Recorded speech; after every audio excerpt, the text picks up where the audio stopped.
Bismillahirrahmanirrahim.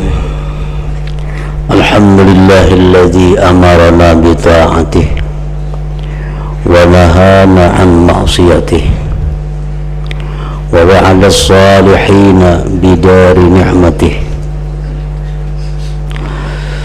wa wa'ada al-usata waz-zalimina bi narihi. Asyhadu an la ilaha illallah wahdahu la syarika lah al-marhubu min azabihi wa satwatihi wa ashhadu anna sayyidana Muhammadan abduhu wa rasuluhu al-marjubu bi syafaatihi sallallahu wa sallam wa baraka ala sayyidina Muhammadin khairi khalqihi wa ala alihi wa sahbihi wa dhurriyyatihi wa atba'ihi. Amma ba'd. Yang kita hormati dan kita cintai para habaib dan para alim ulama, para muhibbin, hadirin hadirat rahimakumullah.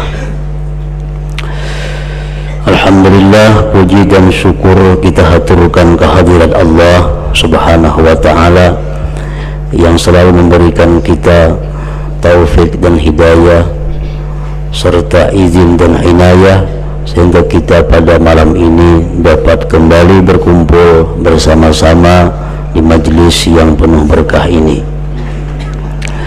Salawat dan salam kita haturkan kepada junjungan kita Nabi besar Muhammad sallallahu alaihi wasallam dan kepada seluruh keluarga, para sahabat, zuriat dan pengikut beliau. Para muhibbin rahimakumullah, hadis yang ke-13 dari 40 hadis. An Abi Hamzata Anas bin Malik radhiyallahu anhu khadimi Rasulullah sallallahu alaihi wasallam anin Nabi sallallahu alaihi wasallam qala la yu'minu ahadukum hatta yuhibba li akhihi ma yuhibbu li nafsihi. Rawahul Bukhari wa Muslim. Hadis yang ke-13 ini dari Abi Hamzah Anas bin Malik radhiyallahu anhu. Anas ini adalah khadimi Rasulullah sallallahu alaihi wasallam, khadamnya Rasulullah. Kurang lebih 10 tahun lamanya Anas ini berkhadam, berbakti kepada Rasulullah sallallahu alaihi wasallam. Di dalam satu riwayat disebutkan bahwa Anas bin Malik, khadamnya Rasulullah ini, pernah didoakan oleh Rasulullah sallallahu alaihi wasallam dengan sebuah doa, Allahumma akfir malahu wa waladahu wa barik fihi wa adkhilhul jannah. Nabi pernah mendoakan Anas bin Malik, pembantu Sidin, dengan doa, ya Allah, banyakkanlah hartanya dan anaknya dan berkati padanya dan masukkan dia ke dalam surga.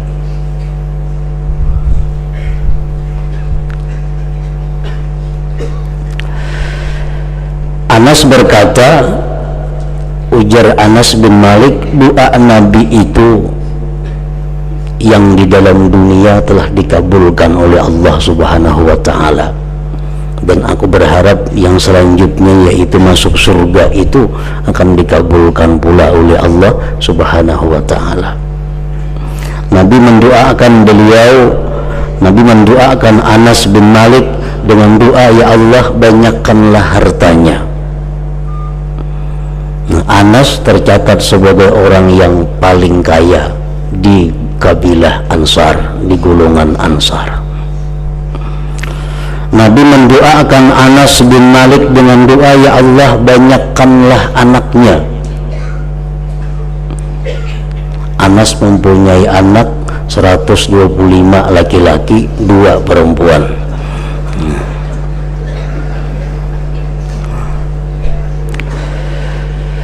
dan Nabi mendoakan Anas dengan doa wa barik fih, berkati padanya. Kebun yang dimiliki Anas ini memetik buahnya 2 kali setahun, orang setahun sekali aja. Nah, itu semuaan kabul. Cuma yang kutunggu lagi, ujar Anas, doa Nabi yang terakhir, masukkanlah dia ke dalam surga. Nah, hadis yang ke-13 ini riwayat dari Anas bin Malik, pembantunya Rasulullah sallallahu alaihi wasallam, dari Nabi sallallahu alaihi wasallam, beliau bersabda, la yu'minu ahadukum, tidak beriman salah seorang kamu, hatta yuhibba li akhih, sehingga dia mencintai untuk saudaranya kaum muslimin dan muslimat, ma yuhibbu li nafsih, sesuatu yang ia mencintai bagi dirinya. Ini hadis riwayat Bukhari dan Muslim. Nah, jadi di sini artinya Rasulullah menjelaskan tidak beriman salah seorang kalian kecuali dia mencintai untuk kaum muslimin dan muslimat sesuatu yang dia cintai untuk dirinya. Kalau kita kepingin diri kita ini sehat, maka kita kepingin juga kaum muslimin dan muslimat itu sehat. Kalau kita kepingin untuk diri kita ini beribadah, taat kepada Allah, kita kepingin juga orang muslimin dan muslimat itu taat beribadah kepada Allah. Kalau kita kepingin bahwa diri kita ini diampuni Allah dosa, kita kepingin juga agar kaum muslimin muslimat diampuni Allah dosanya. Kalau kita kepingin bahwa kita ini menjadi orang yang kaya, maka kita mesti kepingin juga agar kaum muslimin dan muslimat itu menjadi orang-orang yang kaya. Nah, itu yang dimaksud dengan hadis Nabi tadi. Nah, jadi orang-orang yang mengamalkan hadis Nabi ini sulit untuk mengikuti perlombaan. Kenapa? Sebabnya karena ingin menang nomor 1. Sedangkan nomor 1 aja. Kalau kepingin orang lain juga nomor 1, nah kadang mau terjadi.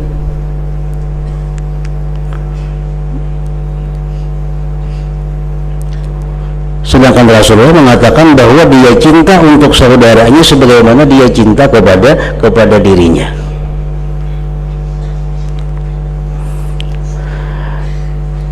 Di dalam riwayat lain yang memperjelas sabda Rasulullah sallallahu alaihi wasallam tadi, riwayat Imam Ahmad bin Hanbal, Rasulullah bersabda, la yablughu 'abdun haqiqatal iman hatta yuhibba linnas ma yuhibbu li nafsihi minal khair. Tidaklah sampai seseorang hamba kepada hakikat iman sehingga dia mencintai untuk manusia sesuatu yang dia cintai untuk dirinya daripada kebaikan.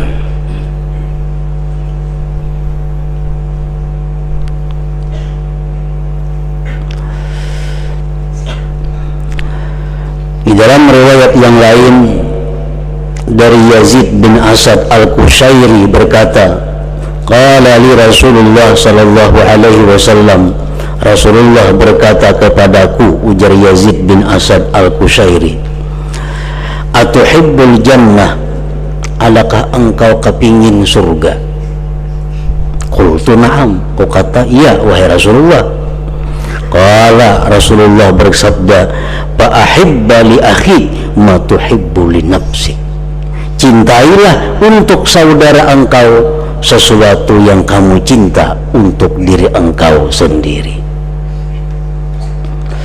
Jadi kalau kita kada hakun disakiti orang, maka kita jangan hendak menyakiti orang.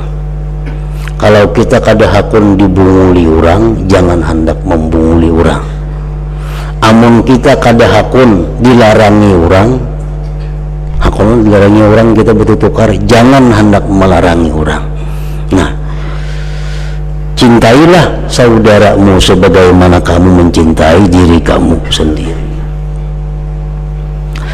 Para muhibbin rahimakumullah, para pensarah hadis menjelaskan bahwa hadis Rasulullah sallallahu alaihi wasallam tadi akan menghindarkan kita daripada berbagai macam akhlak buruk, akhlak yang tidak baik. Akhlak buruk yang terhindar dengan hadis yang ke-13 tadi, pertama adalah al-hasadu, dengki. Kalau kita dengki, jelas sudah kita kada mengamalkan hadis tadi.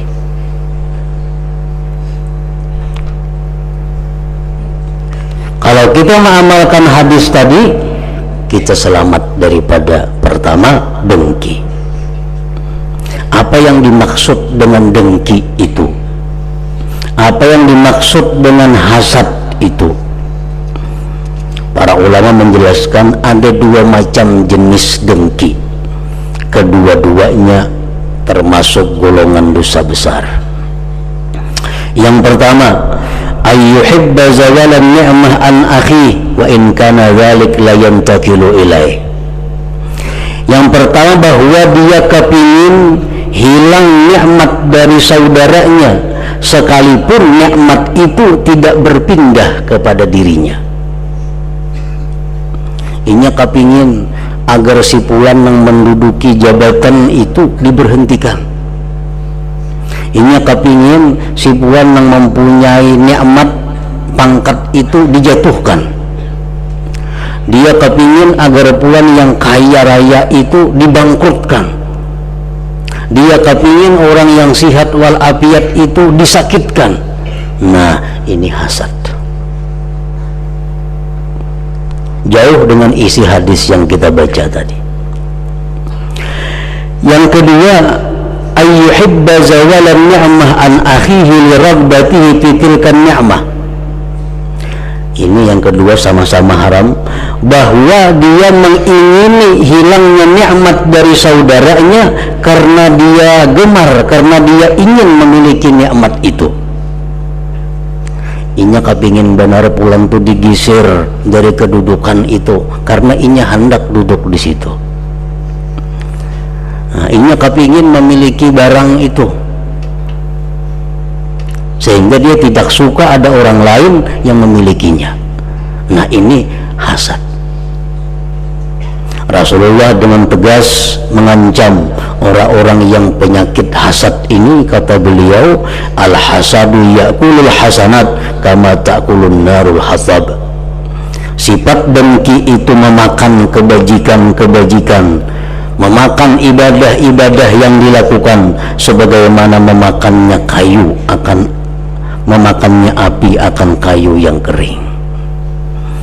Jadi dalam hati kita ada kepingin hilangnya nikmat dari orang lain, maka ngarannya itu dengki. Bila mana kita dengki, kebaikan kita, amal ibadah kita terbakar sebagaimana membakarnya api terhadap kayu bakar yang kering. Nah, jadi hadis tadi pertama menyelamatkan kita dari sifat dengki. Yang kedua, hadis yang ke-13 tadi mencegah kita daripada bersifat al-wissu. Wish artinya adalah iradatus syar ala akhi, menghendaki kejahatan atas saudaranya.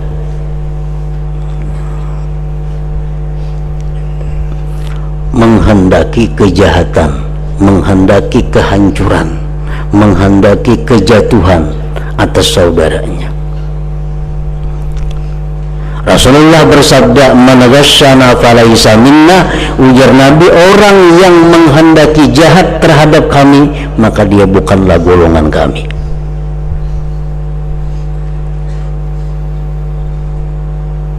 Mudahan si anu tuh celaka dalam hati kita nih. Dalam hati, iradah tuh kehendak dalam hati aja mau diucapkan lebih daripada kehendak.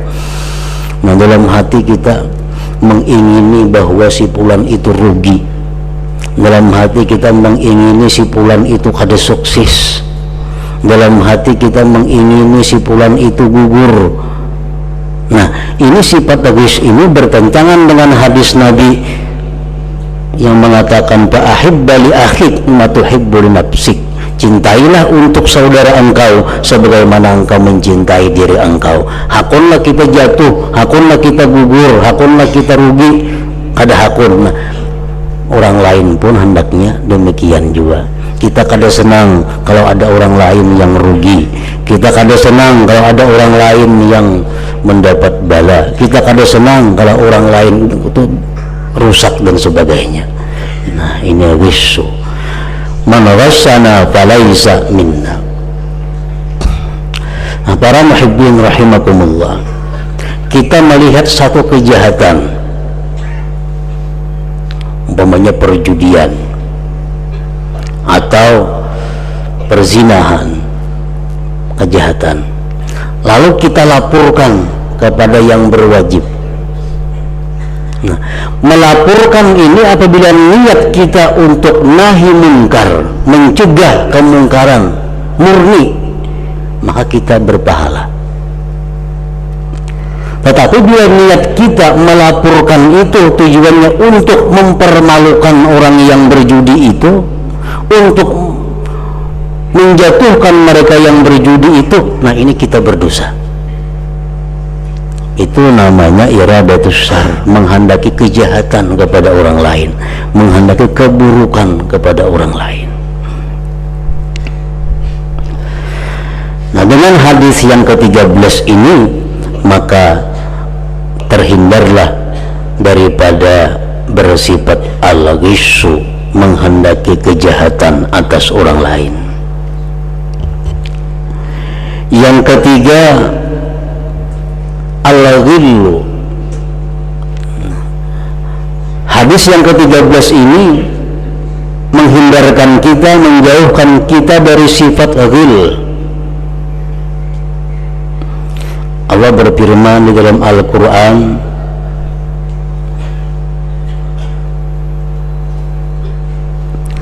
tentang ghil ini. Ghil itu yashmalul khiyanata wal hikda, mencakup artinya adalah khianat dan dendam.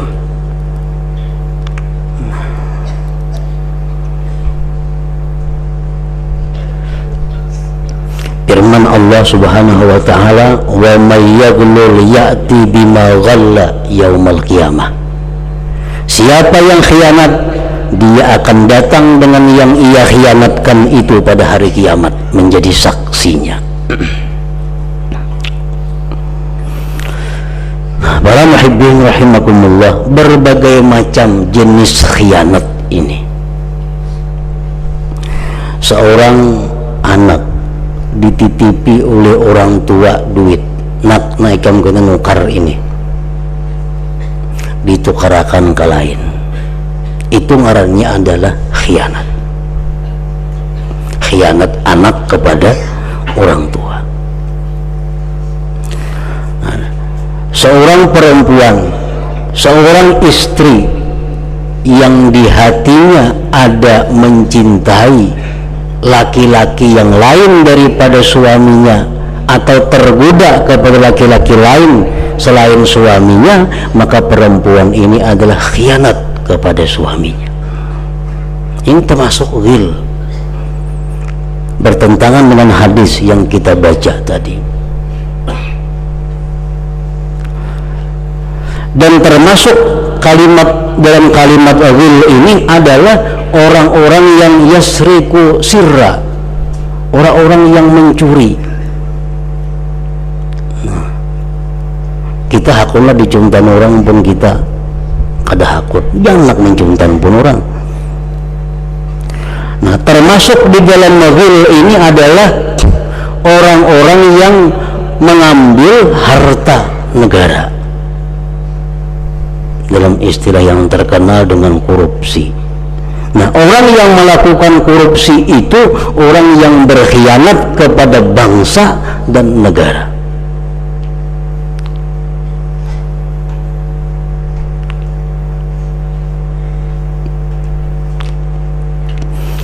Orang yang melakukan khianat ini jauh daripada hadis Rasulullah yang menyatakan cintailah saudaramu sebagaimana engkau mencintai dirimu sendiri itu. Termasuk di dalam makna al-ghil adalah al-hikid, dendam. Nah, apa yang dimaksud dengan dendam itu?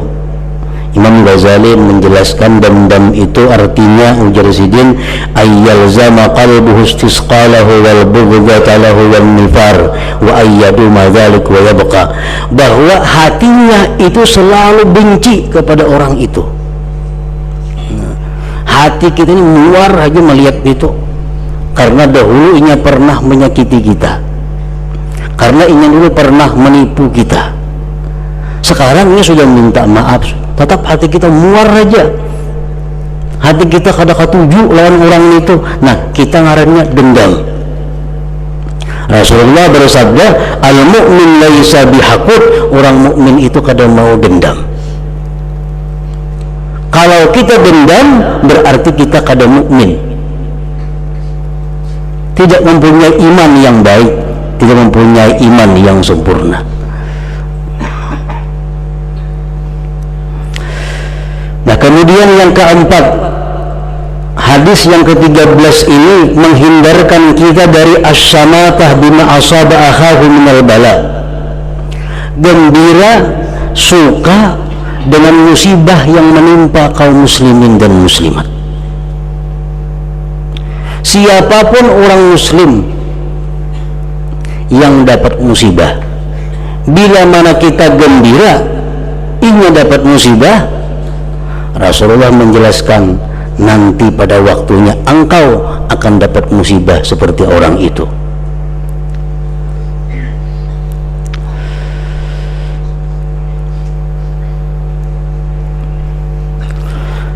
Salah seorang aulia Allah yang bernama Sari As-Sakati, beliau berkata, ujar Sari As-Sakati, aku minta ampun kepada Allah, aku beristighfar kepada Allah 30 tahun. Mengapa nangku istighfarakan itu?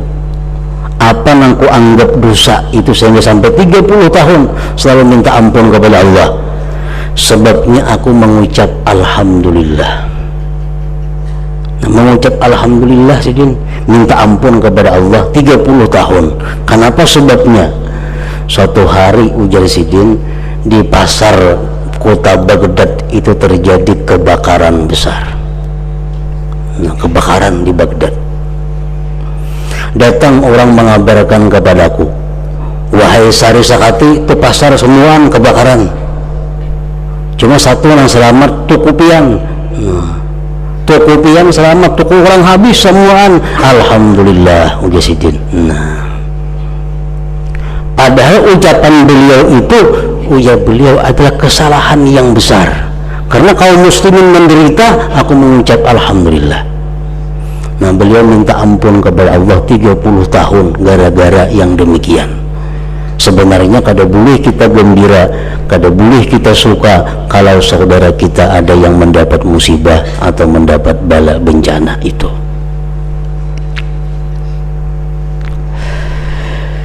Nah, yang kelima, dengan hadis yang ke-13 tadi kita terhindar daripada idza'u akhi wa ihanatuhu wa suhriyatuh, mengganggu, menyakiti, memudaratkan kaum muslimin muslimat, menghinakannya, maulu-ulunya.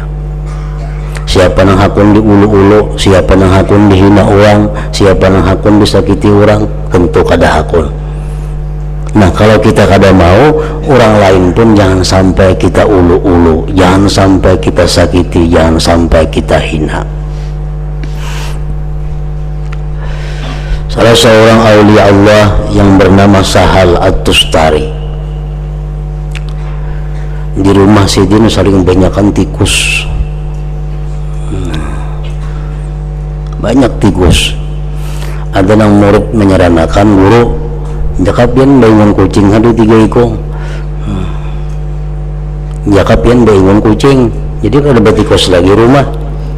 Sidin jangan, amun mau kebaingon kucing, jadi tikus larinya ke sebuah rumah, kasihan orang sebuah situ buang tikus tuh kesanaan. Nah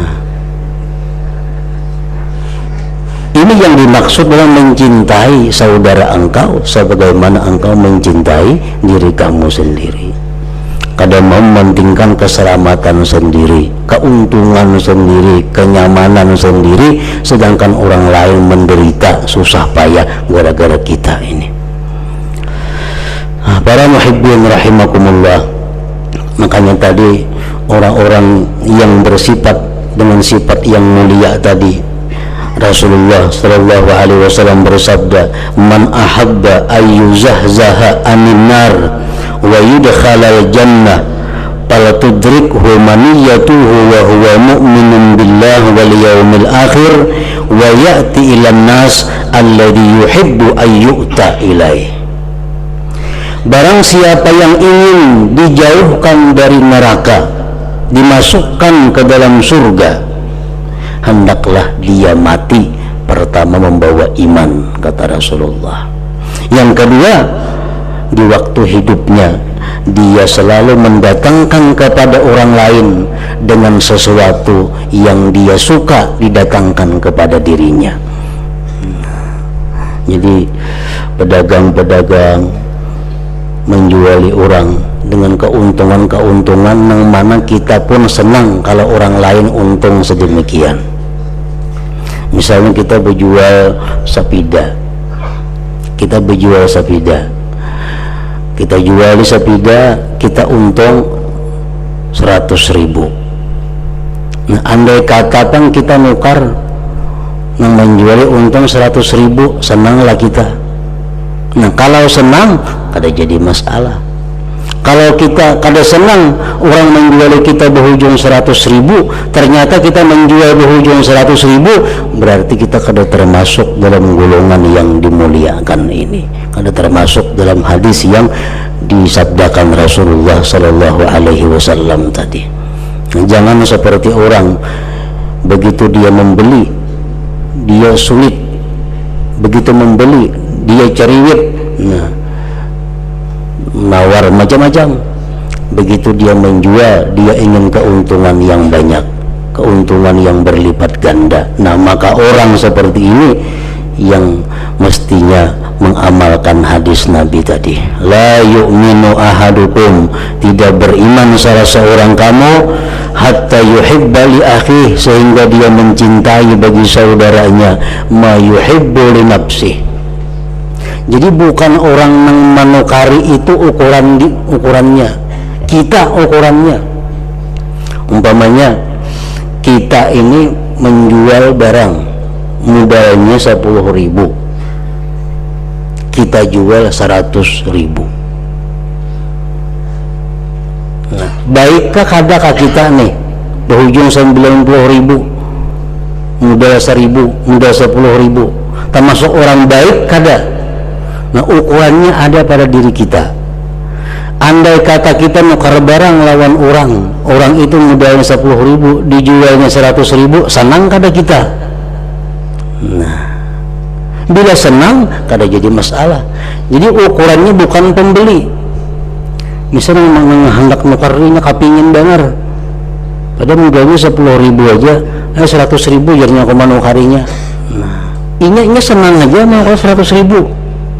Tetapi andai kata kita macam itu, apa kita senang atau kada? Kita nukar barang, orang untung 90.000, senang atau kada? Bila kita kada senang, berarti kita kada termasuk di dalam apa yang disampaikan Rasulullah Sallallahu Alaihi Wasallam tadi. Itu yang diceritakan dalam sebuah manaqib salah seorang aulia Allah yang mempunyai toko. Sidin berjual kain 10 dirham. 10 dirham ini sudah harga sudah berujung 2 dirham. Datang waktu Sidin kadada di toko, ada orang nukari dijual pembantunya 40 dirham. Datang Sidin, mana lagi Sidin kain di sini tadi, nya pembantunya ulun jual 40 dirham, melarangnya kan menjual. Padahal 12 itu 10 dirham sudah berujung 2 dirham. Kenapa dia menjual 40? Kurangnya hakun menjadi si pembantu ini. Lalu Sidin mencari ke situ kamari, mencari orangnya nih. Akhirnya bertemuan. Berapa ikan nukar? 40. Itu kelarangan. Ulun senang jadinya. Ikan senang kada senang, beli ikan kada hakun 10 dirham, kembali duit. Kan aneh loh itu. Ampun toko nih. Bila ikan kada hakun ku jual 10 dirham, kembali duit barang belikan. Ini berarti apa? Ukurannya itu bukan pembeli senang kada senang, kita. Anda kata kita nukar kain harga 10 dirham dijual orang 40, senang kada kita. Jadi ukurannya adalah diri kita, bukan ukuran si pembeli ini. Wa ya'ti ilan nas alladhi yuhibbu ayyu'ta ilaihi. Orang-orang yang bersifat demikian maka telah dijanjikan oleh Rasulullah Sallallahu Alaihi Wasallam, dia dihindarkan, dijauhkan daripada api neraka, dan dia dimasukkan ke dalam surga asal matinya beriman. Nah itu. Kemudian hadis yang ke-14. Hadratin Nabi Sallallahu Alaihi Wasallam. Al-Fatihah. Bismillahirrahmanirrahim. إياك نعبد وإياك نستعين